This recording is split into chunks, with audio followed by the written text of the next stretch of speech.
ان میں سے نمبر 1 ایران ہے۔ اگر ہم چلتے ہیں عرب سے مشرق کی طرف تو ایران ایک اعتبار سے یہ بازی لے گیا ہے پورے عالم اسلام پر۔ ان کے مذہبی عقائد، ان کی فقہ سے ہمیں جو اختلاف ہے وہ ہے اپنی جگہ پر ہے۔ آپ کو معلوم ہے میرے بارے میں کسی کو اشتباہ نہیں ہو سکتا اس اعتبار سے۔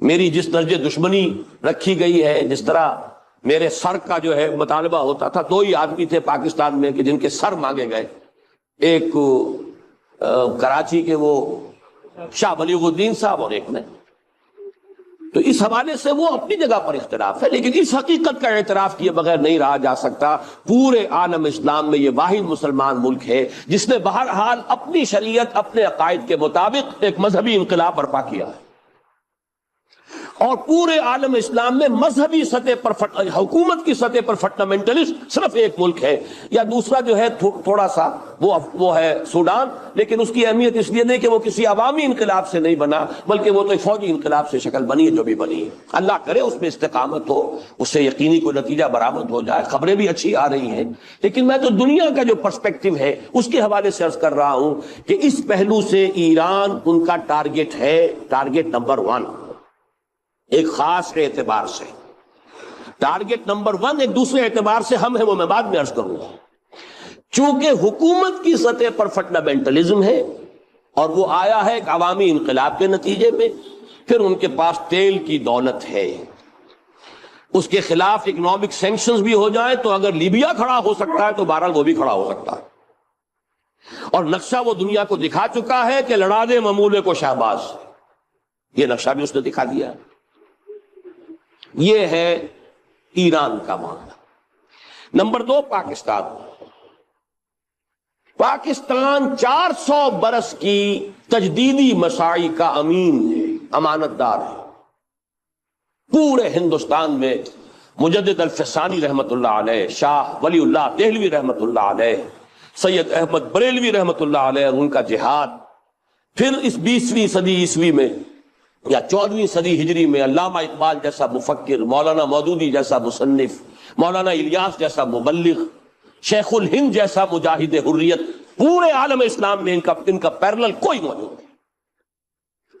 یہ 400 سال کی تاریخ ہے، اس کی امانت، اور اس کے نتیجے میں یہاں کے مڈل کلاس میں فنڈامنٹلزم کا ایک نیوکلیس ہے،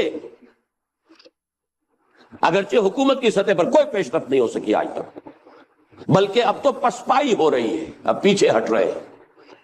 وہ ہمارے ان سیاسی جو بھی زعماء ہیں، جو جماعتیں ہیں، ان کی غلطی اور الیکشن ہی کو واحد میدان بنا کر اس کے اندر اپنا سارا وقت و توانائیاں اور قوتیں ضائع کر دینا، یہ ہے در حقیقت جس کا کہ یہ صدا مل رہی ہے کہ اس اعتبار سے تو پسپائی کی طرف ہے معاملہ، کسی پیش رفت کی طرف نہیں ہے۔ لیکن باہر والے تو دیکھتے ہیں نا کہ اندر کیا کچھ مواد موجود ہے۔ اگر مڈل کلاس میں وہ فنڈامنٹل کا بارود موجود ہے تو کسی بھی وقت اس کے اندر جو ہے وہ کوئی دھماکہ ہو سکتا ہے۔ دوسری بات جو ان کے لیے ایک اعتبار سے ٹارگٹ نمبر 1 ہمیں بنا رہی ہے، وہ ہمارا ایٹمک نو ہاؤ ہے، پورے عالم اسلام میں اور کسی کے پاس نہیں۔ اسلامی بم اگر بنے گا تو یہی بنے گا۔ یہ ہے مختلف اسباب جس کے بنا پر ایران اور پاکستان کو آپ بریکٹ کر لیجئے، یہ اس نیو ورلڈ آرڈر یا آج کی میری گفتگو کے حوالے سے یہودی اور عیسائی گٹھ جوڑ کا جو ٹارگٹ نمبر 1 ہے، ایک اعتبار سے ایران ہے، ایک اعتبار سے پاکستان۔ ان میں سے نمبر 1 ایران ہے۔ اگر ہم چلتے ہیں عرب سے مشرق کی طرف تو ایران ایک اعتبار سے یہ بازی لے گیا ہے پورے عالم اسلام پر۔ ان کے مذہبی عقائد، ان کی فقہ سے ہمیں جو اختلاف ہے وہ ہے اپنی جگہ پر ہے۔ آپ کو معلوم ہے میرے بارے میں کسی کو اشتباہ نہیں ہو سکتا اس اعتبار سے۔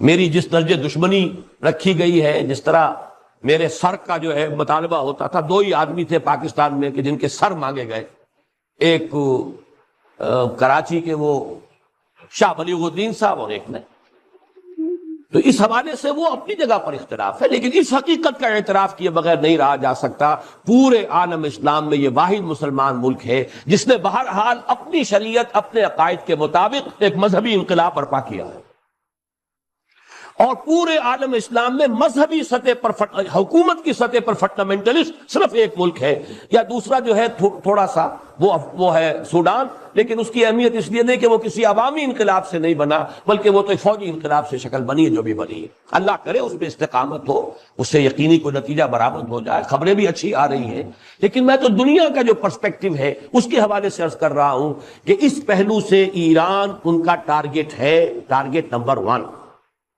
ایک خاص اعتبار سے۔ ٹارگٹ نمبر 1 ایک دوسرے اعتبار سے ہم ہیں، وہ میں بعد میں عرض کروں گا۔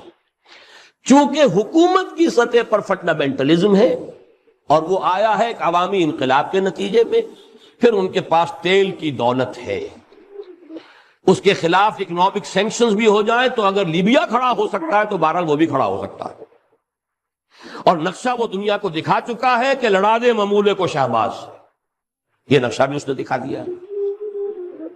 یہ ہے ایران کا معاملہ۔ نمبر 2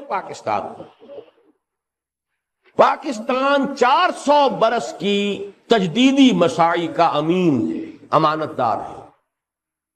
پورے ہندوستان میں مجدد الفسانی رحمت اللہ علیہ، شاہ ولی اللہ دہلوی رحمت اللہ علیہ، سید احمد بریلوی رحمت اللہ علیہ، ان کا جہاد، پھر اس 20ویں صدی عیسوی میں یا 14ویں صدی ہجری میں علامہ اقبال جیسا مفکر، مولانا مودودی جیسا مصنف، مولانا الیاس جیسا مبلغ، شیخ الہند جیسا مجاہد حریت، پورے عالم اسلام میں ان کا پیرلل کوئی موجود نہیں۔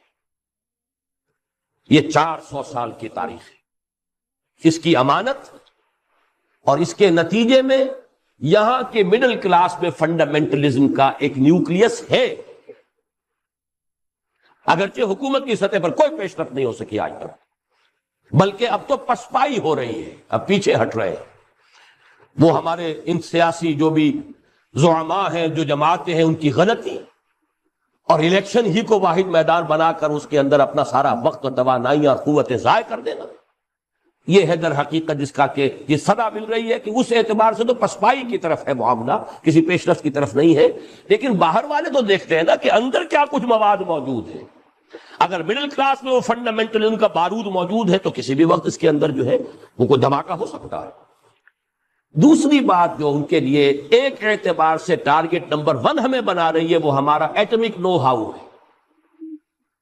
پورے عالم اسلام میں اور کسی کے پاس نہیں۔ اسلامی بم اگر بنے گا تو یہی بنے گا۔